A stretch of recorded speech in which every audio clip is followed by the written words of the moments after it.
What's up, guys? My name's Noah. I make music as Haterade, and you are watching The Productive Producer. Got a cool new blue light in the background. Now I'm an official YouTuber. Anyways, that's not what we're talking about today. Today we're going to be talking about resampling, and it's something that you guys probably have heard of. Maybe you've tried, maybe you just haven't had much success. I'm going to show you guys a couple of ways that I did. I spent all day doing it yesterday just to be making some samples for an upcoming sample pack I'm working on, and I thought you guys probably might want to know about this stuff. So what we're going to do is we're going to take this rack. I already made this rack ahead of time. We'll quickly go through the rack, but that's not the most important part. It's about what you do after with the sounds. So before we get into that, I've got a free finishing music checklist in the description of this video. If you go and click that link, it'll tell you a place where you can get my free, absolutely free finishing music checklist. If you're having trouble like I used to finishing music, this will be a great resource for you, and it's free, so might as well. And there's a link to the Discord if you want to jump in, chat with other productive producers, take advantage of some of the free samples we're dropping in there. Everybody's sharing royalty-free samples in there, and it's a great place to submit your track for feedback.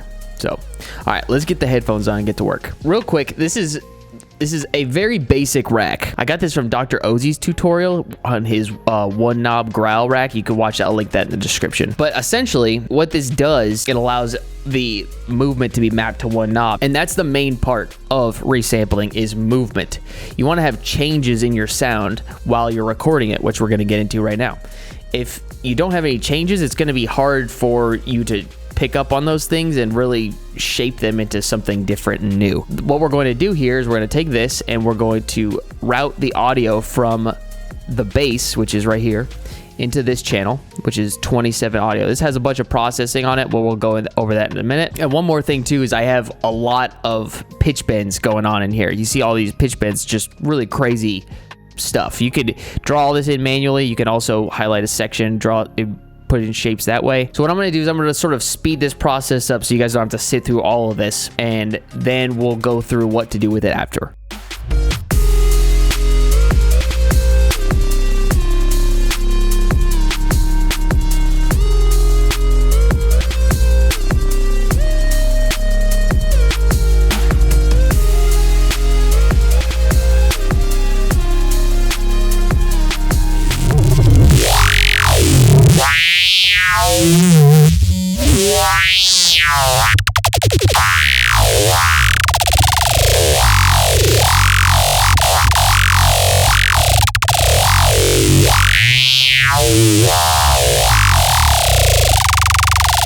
After all that, we have this crazy audio file, which first we want to do a couple of things. We want to unwarp it. I could turn it up. I noticed I recorded it a little bit low to a -5. I didn't want the sound to get too blown out, but you could see, like, when we zoom in here, there's a lot of different, like, little nuances to this sound. And that's why it's important to have the ability to modulate your recording as it's happening with pitch bends, or maybe manual modulation. Any way you can manipulate the sound while you're recording it gives you a lot more options and a much better yield when you're doing these sound design sessions. So I'm listening for really, like, cool little pieces of movement here.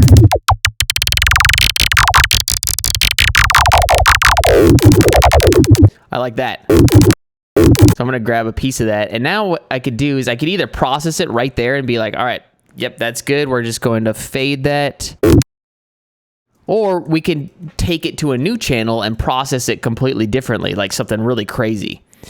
Like right here, I have a formant shifter, or I have a formant filter. I have a disperser.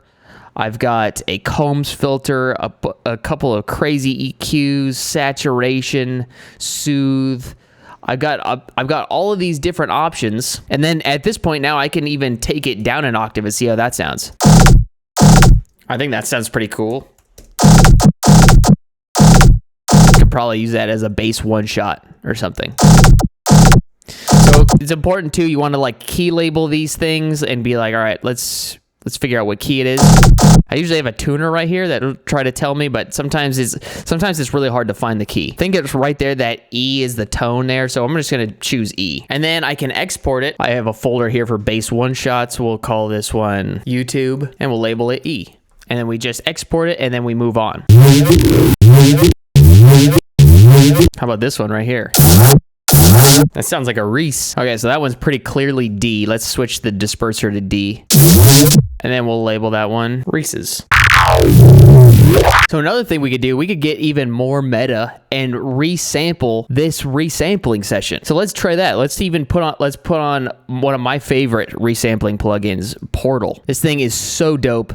I mean, I'm sure you guys seen it around. It's pretty popular. What you could do here, we'll just loop this. We're gonna take the 28 audio, call it resample 1. And we'll call this one Portal. We could take the movement we've already recorded from the other resample and use that in combination with extra movement from Portal, which creates even more craziness. So let's try that.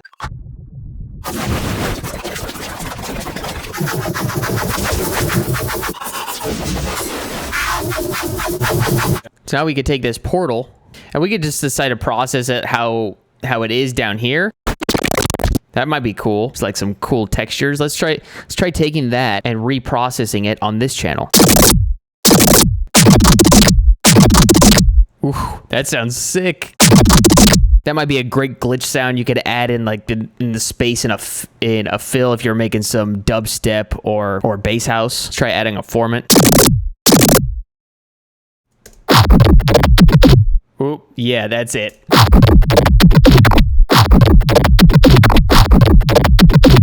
See, like this kind of stuff is the stuff you can only get when you resample. I like that one. Let's try that. To find the key, it's usually best to use an EQ. If you got good ears, maybe you don't even need an EQ. For me, I need to use the EQ, find out where that tone is that I hear, and then match that node up with where I'm using this box in the corner to kind of see where that is on the frequency spectrum. Well, let's take this one. This one's got a lot of movement, and it's going to sound great if we pitch it down. That sounds pretty good. Let's keep it right there. We could, change it with the formant filter.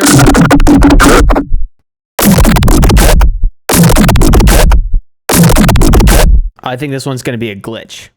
And this goes for pretty much any other type of sound you can think of, you guys. Like, this is just one type of sound, one characteristic. Like, you could remake this whole patch, that source patch that we went over in the beginning. It could be something sounds completely different, as long as it has movement and changes over time, and you could record that and then reprocess it and then reprocess it again. It just gives you these crazy, awesome, unique results that nobody else will be able to replicate. I mean, chances are they won't be able to replicate unless they're using the exact same process as you, but even then, there's still those little subtle nuances that you can capture in these recordings that really help it stand out. So hope you guys enjoyed the video.